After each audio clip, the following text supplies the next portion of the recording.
So Harry's going to come in now. All right, I'm back. Sorry about that. Now we're talking. All right. All right. So this is what we're going to do. We're going to do these questions again because I erased the other one because you couldn't hear anything. Okay, sorry about that. No, it's all good. So all right. What we want to do is get the interview in its totality, which is we'll go over the questions again, and then we'll do it all. Okay. So I met you 7-8 years ago. It was at Third Ward in Brooklyn. Yeah, it must have been 2011, I think. Yeah. Something like that. Yep. And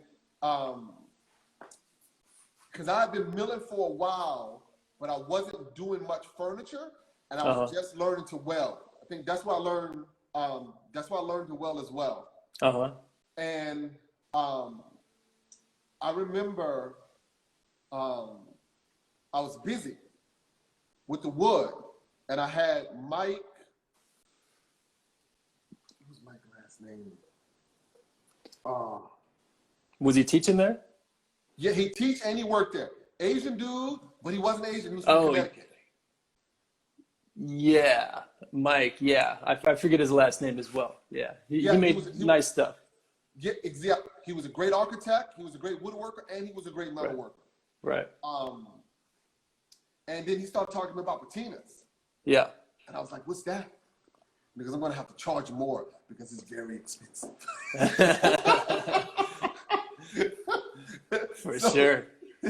So I'm checking the menu and I'm like, ding, patinas, metal finishes, go to that. Yeah. So we're going to get into the questions, and after the questions, we'll get into the journey. Sounds good. All right. What word or phrase do you overuse? Yes. Yes. And your wife probably trained you to do that. Is she on? Yes. Is she watching? No, she's sleeping. She's it's still early here. Smart. That's right. What part of Cali are you in? Outside of Los Angeles a little bit. Okay. Yeah, so I'm on the east side of LA. Okay. Yeah. But not East LA. I'm east of East LA. Okay. Yeah. What is your least favorite thing to do? Least favorite thing to do is what was my previous answer? My least favorite thing to do is driving in LA traffic for sure. And how often are you in traffic? These days, not too much anymore. My shop is pretty close to where I live, and so I'm able to take some little back roads through the canyons and stuff, which takes a little longer, but there's no traffic there, so I love that. Now, go ahead. Do you bring your boys with you to work? No, I've tried it a few times, and so far it hasn't really worked out. But I do want to get my oldest into welding here pretty soon, just to show him the ropes. I think he'd like it a lot. Yeah, I think at 14 he can weld. Yeah, for sure. I mean, he's a big dude. Yeah, he's a big guy. Yeah, he'd dig it. That's because my son's a big guy. And all I could think about was, damn, I could use that. Yeah, for sure. Is he close by? No. He's in college at Ole Miss. Okay. Wow, how's he liking it? Well, now it's not going on. Yeah, he loves it. Yeah, loves it. He's studying white girls. How's that working out? Well, it's not good for school. You ask him, he'll say everything is great. Great. What is your most favorite thing to do? Most favorite thing to do these days, aside from being, I love being in the shop and making stuff for sure, but more than that, I love being home with the family. That's my happy spot. All right. So what is the family thing that you all do most? Every Sunday we go on hikes and stuff, but I mean we just kind of chill at the house, and that's about you know, just it's very relaxed. You know, I'm always outside for the most part. I'm always doing stuff in the yard, and people come out and hang and whatever. But yeah, we do our own things, but we're always a unit. You know. Okay. All right. And we're gonna go back to this. What is the one thing your spouse would change about you, or that she complains about? She doesn't complain about too much, but yeah, but you know, I do work a lot, so you know, it extends into the weekends a lot of times. You know, just you know, as you know, running your own business, it's not. It runs you. Yeah, it does, and it's rarely, you know, 40 hours a week or 5 days a week. You know, it bleeds into the weekend pretty regularly. Yeah. What makes you tick in a positive way? In a positive way,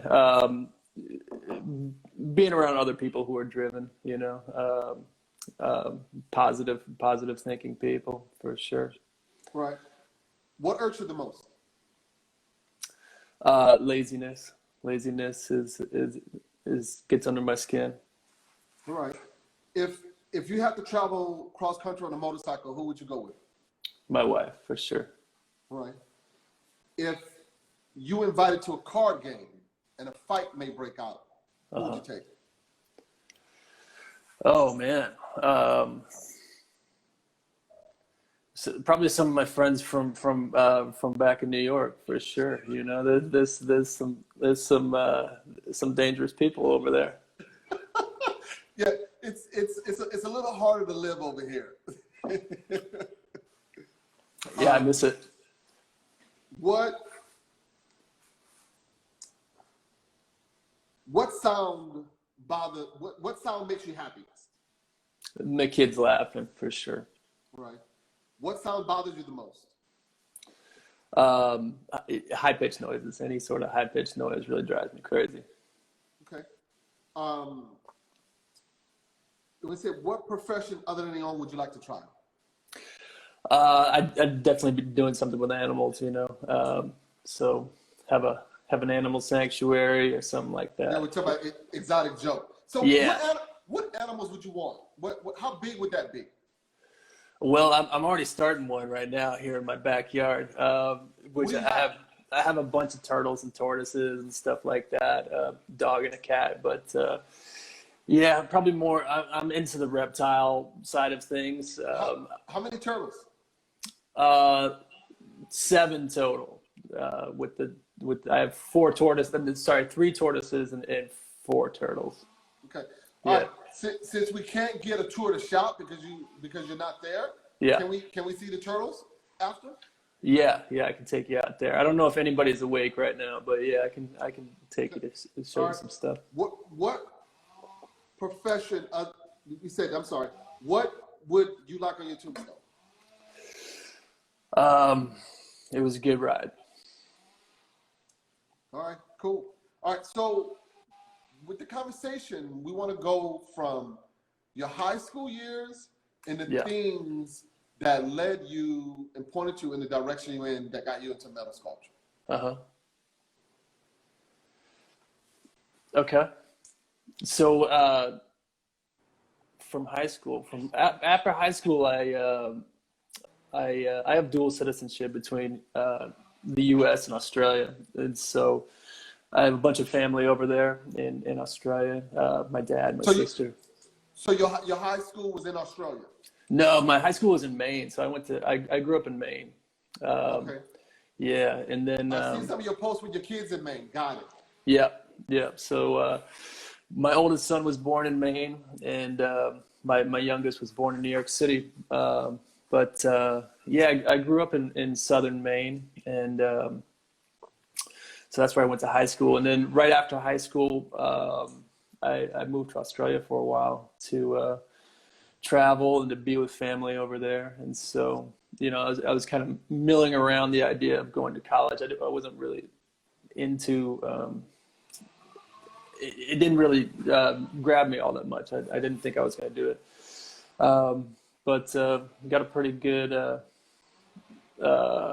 scholarship kind of thing to a university in upstate New York. To scholarship to do what? For art. Okay. For art, yeah.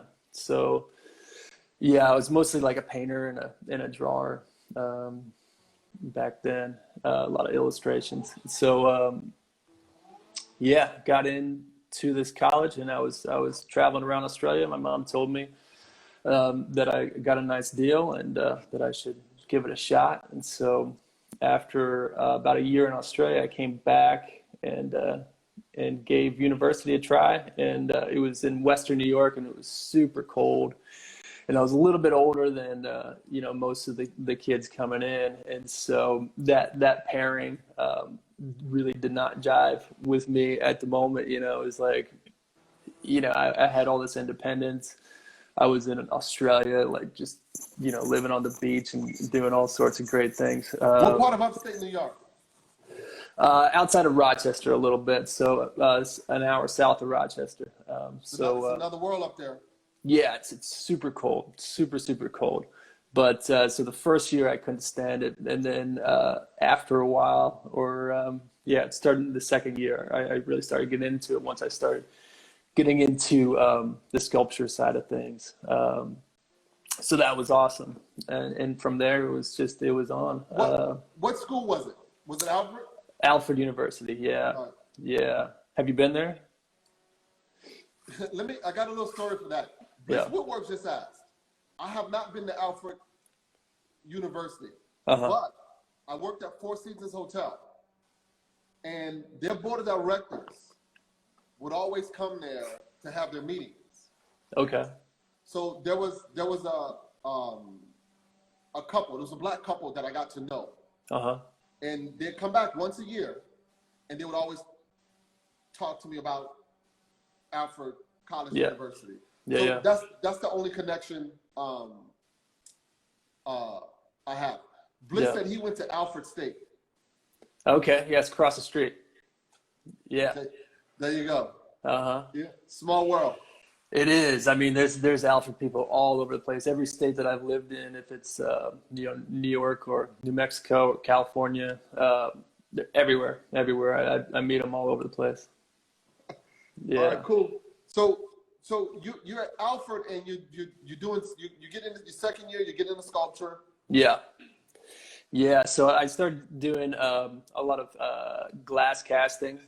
I tried doing glass blowing for a while, but I just couldn't really. It didn't really match up with what my vision was.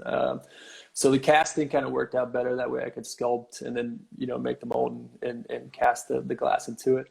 And then I also started doing a lot of foundry work, so a lot of bronze and aluminum pouring. And so that's where I started getting into mold making and really started to develop my sculpture. So that's where it kicked off. And then fabrication a little bit. I wasn't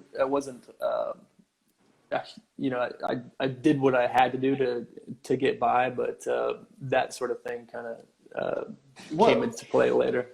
What were you doing for work while you were in school? Or did you work?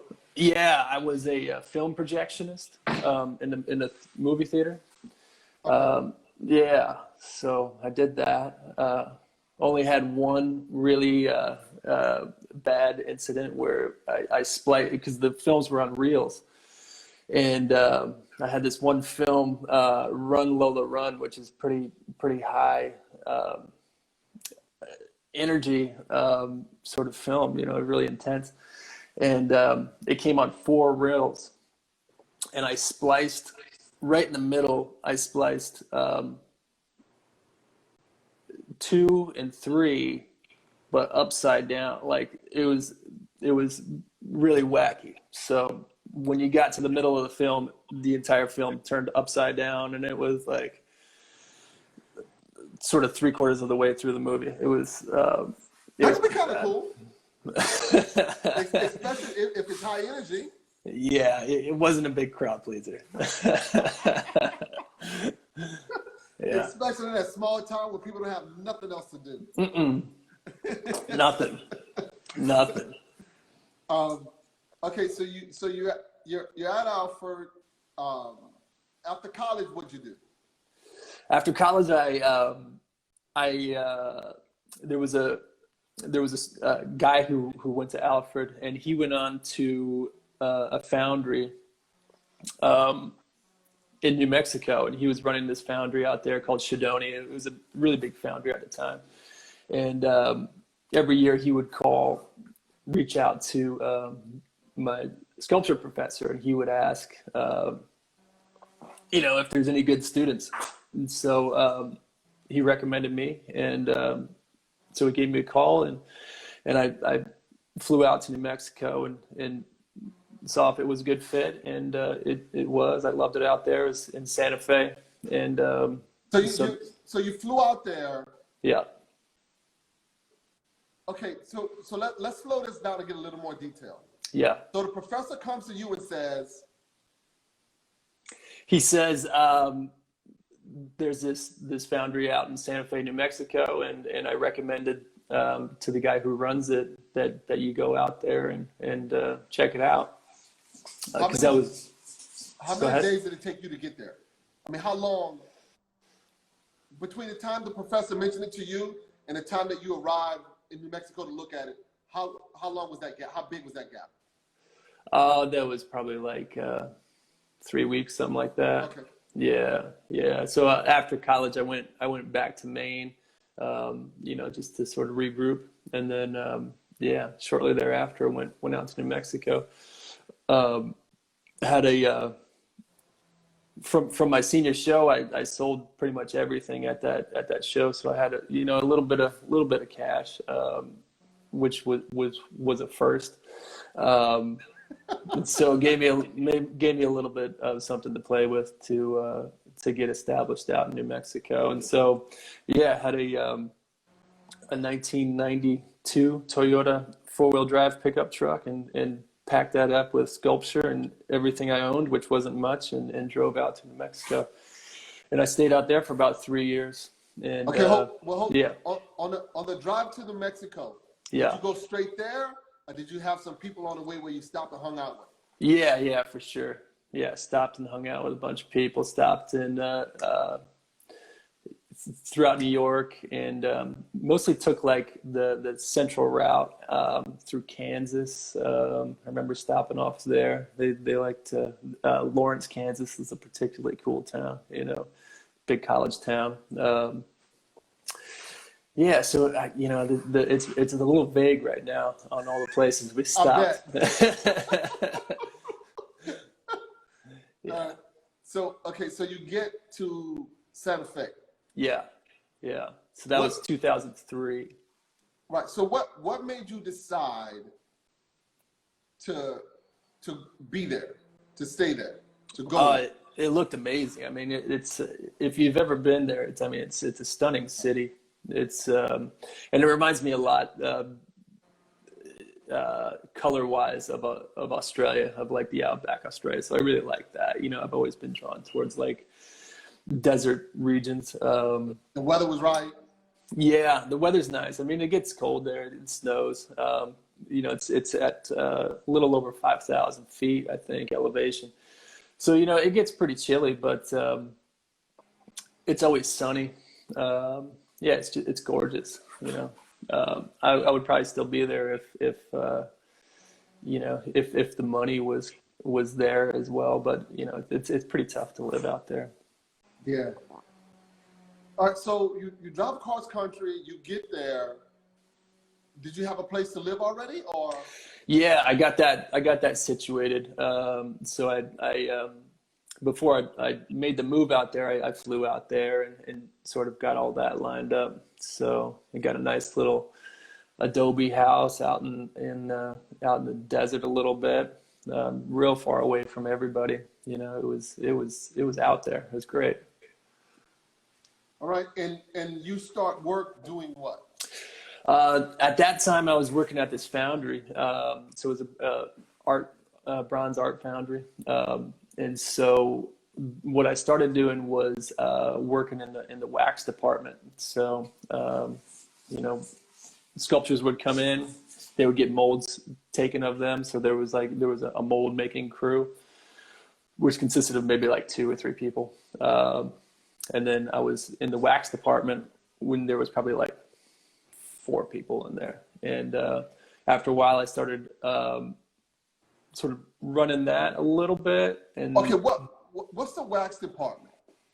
so when you get a mold, after you take the mold, which is a silicone mold, you have to then take the mold apart, take the original out, and then with that mold, then you put in wax. So you have to paint in wax or slush it in. So liquid wax, it's got to be hot. So, and so it doesn't stick.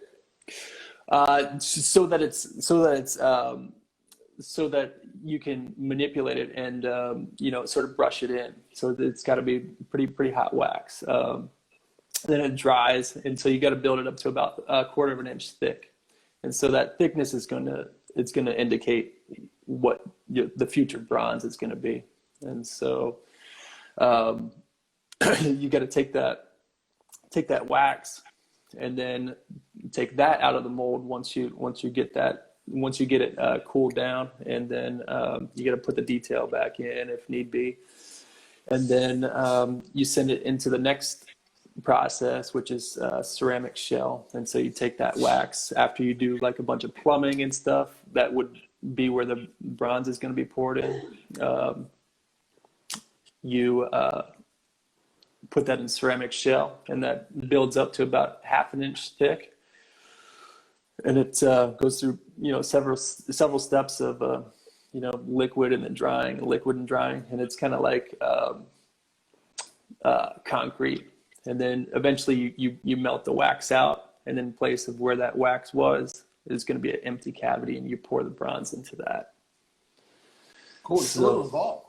It's very involved. There's a lot of processes for sure. And so I was doing the wax for a little while, and then I had messed around with patinas while I was in college, just coming up with various things, lots of chemicals and all that. And so there was a need for someone in the patina department. The guy who was running it, he was kind of a flake and had some substance issues or something. But either way, there was this really big sculpture that needed to be patinaed, and there was no one to do it. And so they asked me if I could do it. So I jumped in, and for the next about 3 years, I was running that department. So by running it was just me. That's the same thing happened with Drew Bledsoe and Tom Brady. Yeah. Poor Drew. Right? Yeah. Guy called it sick to work and never works again. Yeah, man. Yeah, that's rough. Are you a Patriots fan? No. Yeah. Who do you go with? Giants? Oh, you're from Maine, so you are. No, I never was. I never was.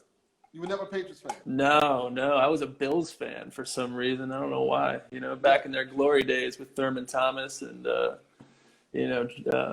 Jim Kelly and all them. Yeah. Bruce Smith.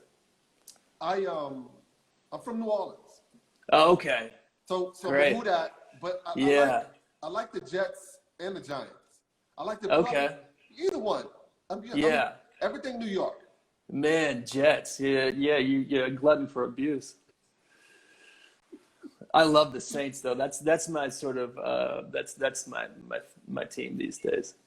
Yeah, they're working some things out, but I'm a who that.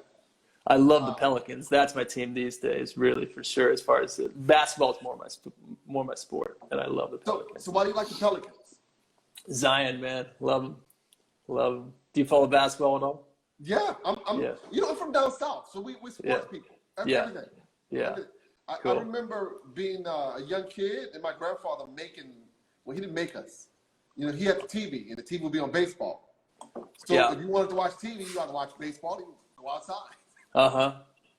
So, and he was a big Cubs fan. Okay. Cool. Yeah.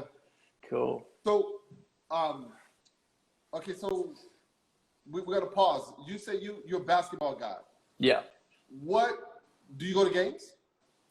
I've been to a couple, but not very often. Not very often. Yeah. Have you been to any some good Clippers games.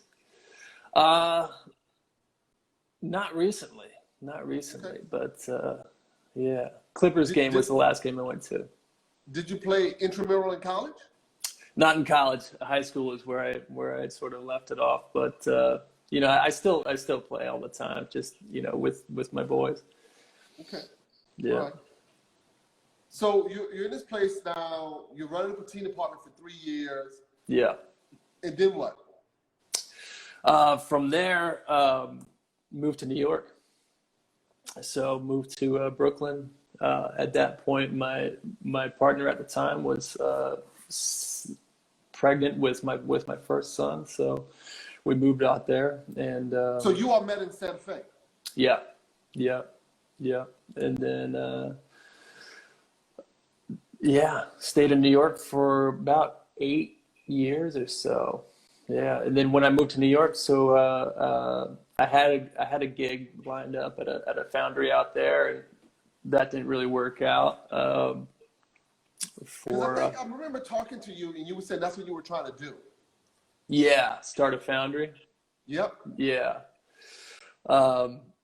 So that didn't really pan out for several reasons, but what I did do is I had my own small studio for a number of years, and then also I was working for a architectural metal firm, so doing pretty high-end residential stuff throughout Manhattan, you know, penthouse apartments and billionaires and that sort of thing. Right. Yeah. So that was cool. So that's sort of where I sort of honed my fabrication skills, because up until that point it had all been more in the sculpture realm. So once I started working at that shop, that's when I really dialed in, you know, all the fine metal work. Yeah. All right. So you were in New York for 8 years. What brought about the move? So my partner at the time, she was an actress, and she wanted to move to California, and so that happened, and things didn't work out between us, and I went back to New York, and I was kind of doing back and forth for a while, and then I eventually just went full time back to California and met my current wife, and now everything's good. Boys live with us, and we're great. So how long have you been in Cali? It's been about 5.5 years now. Okay, yeah. So when you got there, what work did you do? When I first moved out here, I was working for a sculpture fabrication shop. So it was like you know, it was some metal work, but it was a bit of everything. So a lot of, you know, producing a lot of work for pretty blue chip artists and stuff. And I did that just for a few months, just to kind of get my foot in the door, you know, get a little bit of networking going on. And then after that, I worked for a bigger foundry for about 1.5 years or so. And so was doing a lot of patina and fabrication and stuff there as well, and then just ventured off on my own about 3 years ago. Yeah. All right, so let's talk patina. Yeah. What do you mostly put patina on? Primarily bronze, but I mean, you can put it on steel. Steel can take patina as well, you know. You're a little bit limited as far as the colors that you're gonna achieve with steel and that are gonna stick around, you know. So it's mostly either sort of in that rusty category or black, and somewhere in between. Yeah, I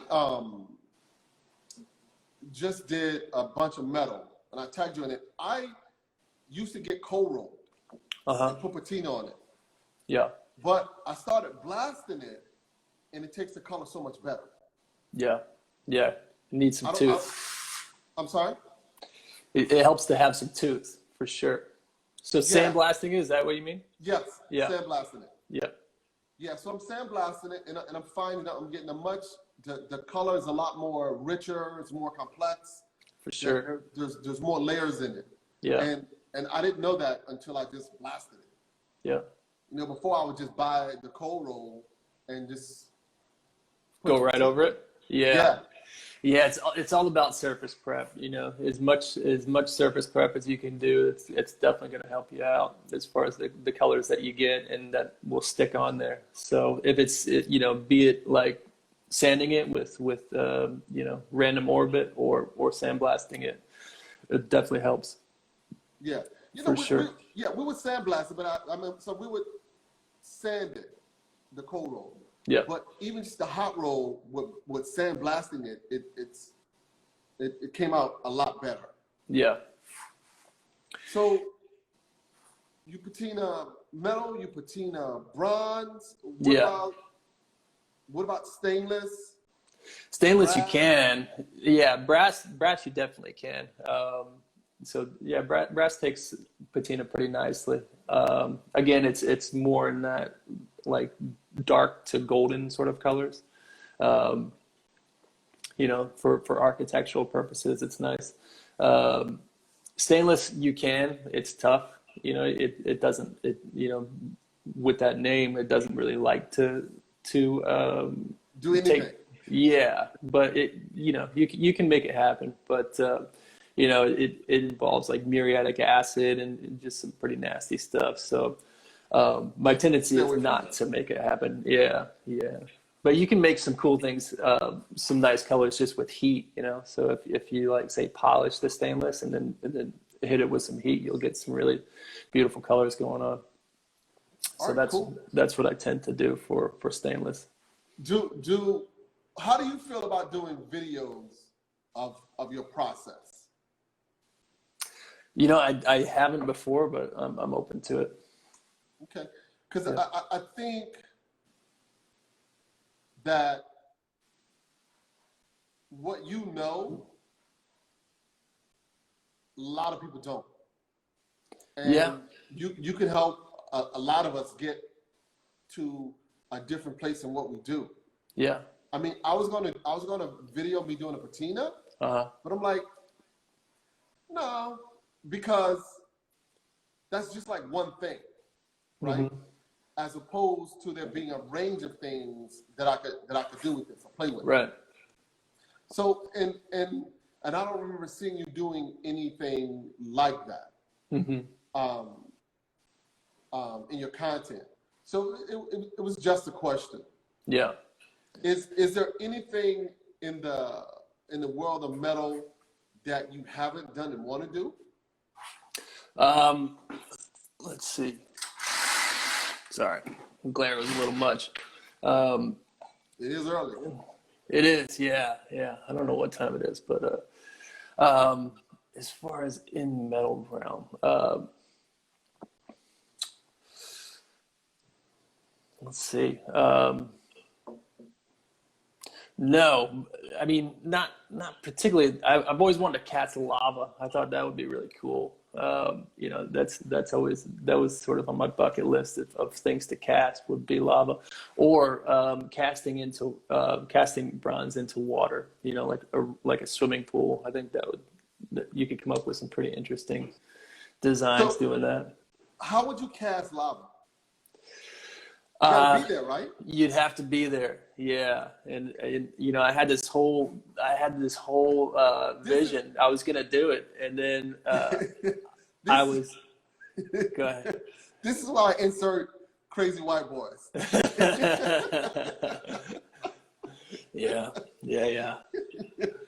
So you would have to you know, have a backpack with a mold in it, and then have your ladle, and you'd have to get close enough to it and, you know, scoop it in there.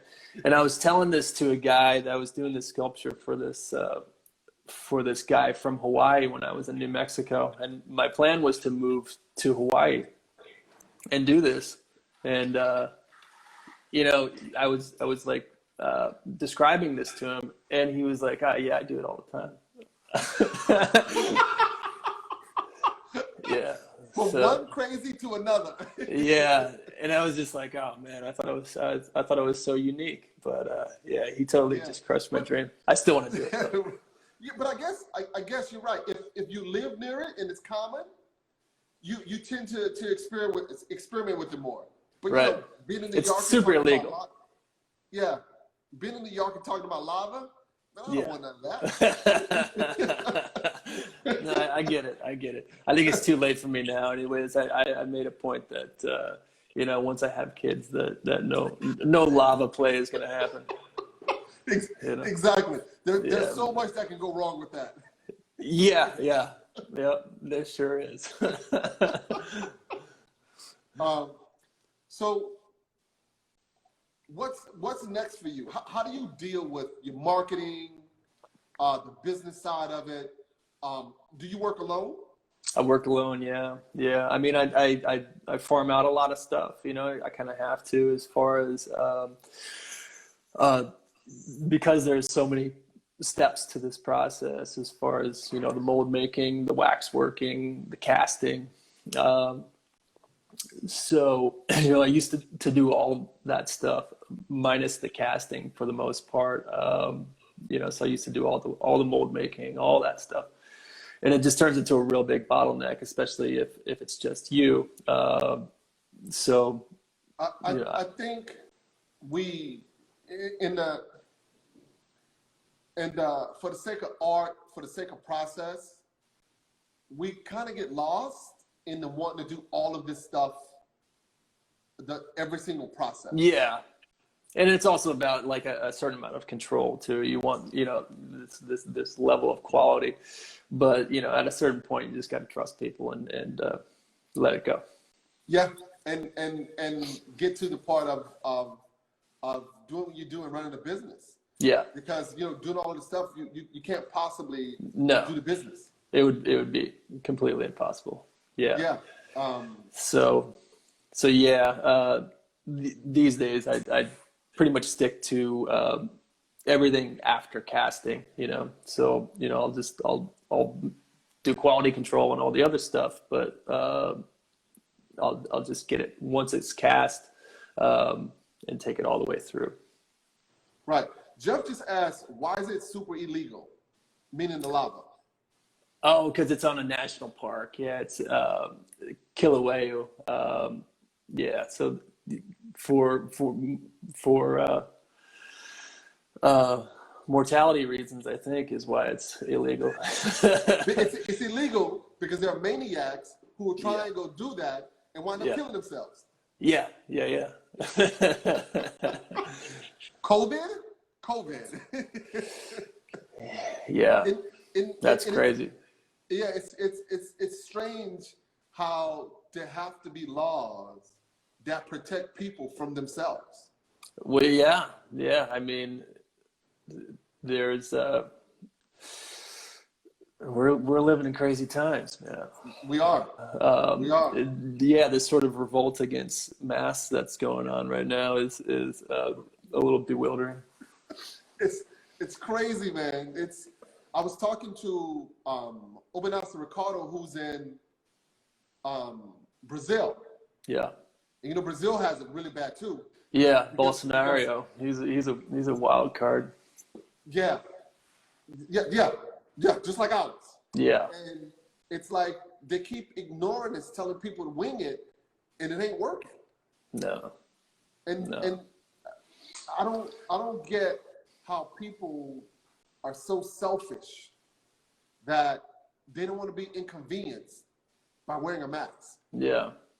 Because it protects everyone. Right. Yeah, I don't know. Yeah, it's like this odd rebellion, and it's like who are you rebelling against? Yeah, that means they don't have any real problems in their life. Right. If they because it's a wrap. Yeah. Yeah. Exactly. That means that there are no real issues in their life if they're going to pick a mask to fight about, because they got nothing else to do. Right. Yeah, it's crazy. It's crazy. It's very revealing about a certain number of the population. Yeah, in this country. So, how do you deal with do you do your own paperwork as well, all the emailing? Yeah, I do that, and then invoicing. My wife does that. Um, so all the fine. Bookkeeping, business side. Yeah, yeah. My wife does that, which It's is a nice. lot. It's a lot. It's a lot. And then yeah, I have a good accountant from Brooklyn that I've stuck with for a number of years, and so um, between those two people, we get things sorted out. But yeah, it's a lot. It's definitely a lot. That's my least favorite part. This time, I mean, tax time is coming up like in a few days, right? Yeah. So yeah, that part sucks. Yeah, it's called me a mini of headache. I got in trouble, Uh-huh. and I think that I'm going to have a conversation with an accountant. Uh-huh. And what I'm going to talk about is how I got in trouble, and the things I got in trouble, and the penalties, and what people can do to not get in trouble. Because Yeah. when you do this, there's so much you don't know. Yeah, for sure. And you don't find out that you don't know this until the guy knocks on the door. Uh-huh. And you're like, huh? Yeah. Yeah. So How long have you been doing it? I've been milling for 14 years. Nice. And When I met where's you, your shop? I'm sorry? Your shop's in Yonkers or the Bronx? Yeah. I have a 5,000 square foot shop in Yonkers. Nice. We do wood and metal. And I Yeah. have a yard that's pretty substantial in Hartsdale, which is 7-8 miles from here. Uh-huh. Great. And that's where we mill the lumber, we store the lumber, have a kiln. Yeah. There's too much. It's too big. It's my overhead is $30K a month. It's too much. Wow. It's too much. Wow. So That's a lot. It is a lot. So initially, when I started this 14 years ago, I did it upstate, and I used to drive logs 100 miles. Trailer full, on the way back, it's empty and bouncing all over the road. Yeah. So I couldn't get any traction. Uh-huh. So I moved it all here. And it blew up.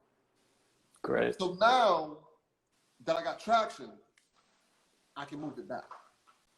Oh, really? So Yeah. you're moving the shop pretty soon? Not the shop, the yard. Okay. Got it. Yeah, like I need to cut my yard here in half. Uh-huh.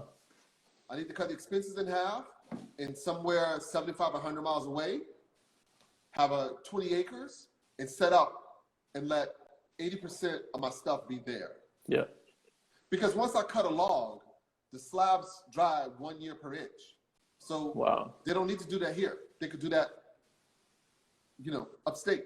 Sure. Wow. So that's the plan that I'm working on now. But Great. and it's hard because that requires money. Uh-huh. And with overhead being what it is, it's tough to take and put that aside to make the next move. Yeah. How many employees do you have? 6. Yeah. Great. Full-time guys? I'm sorry? Full-time employees? Yeah. Great. But I'll probably need 8. Yeah. And what's your clientele mostly? Like, what do you Everybody. produce? Yeah. We produce single table to the 40 pieces I'm working on now for PayPal. Oh, wow. Great. We just turned in 25 tables for a country club in Long Island, and we did all of the metal work, and we did all of the woodwork. Great. So it depends. Depends. I'll sell a bunch of lumber, or I'll build stuff.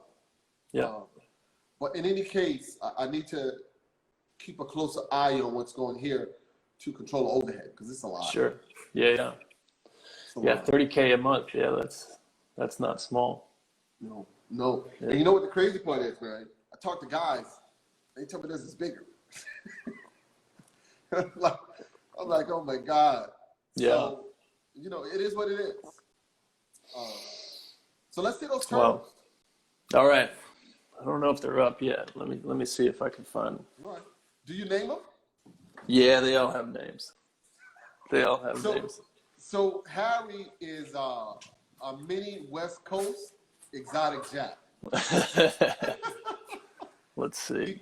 He has some turtles in his backyard. We gotta go check out. Dude, these guys. Let's see. We got some in here. Okay. Where do you them? get them from? These ones came from a friend. One of the bigger one is 85 years old, and the other one is 30 something. Yeah, one of them's a desert tortoise, and the other one is a Russian tortoise. And then I have there's a turtle in here too, somewhere in there. I don't know where he is. Right. And then I have my. How can you tell their age? That was what was told to me from these guys. It's a little tough. I don't know if it was like trees where you can look at them and count the rings. And then I have this guy here. Okay. So that's he's a desert tortoise. And then I have a bunch of baby turtles that I keep in here. But I don't know if I can find any of them. Let's see. Yeah, they're a little hard to find. Okay, no problem. Yeah. So yeah, that's my stock. Yeah, 7 of them. All right, cool. How long have you been in the turtles? Oh man, for forever. Yeah, like growing up in Maine, I would just catch them all the time, you know, and just check them out, release them, you know. Sometimes what do you if they're feed them? like mealworms, like the turtles eat mealworms mostly, you know, like they're pretty omnivorous. And then the tortoises, they just eat vegetables, so they just walk around the yard and eat grass and weeds and stuff like that. But yeah. All right. Yeah. Well, all right, my brother. I appreciate your time. Yeah, man. Thanks for making it happen. It was good. No problem. Thank you. Yeah. And cool. Have a good day and be safe at work. Likewise. All right, man. All right, brother. It's good catching up. All right. Take care. Thank you. Bye.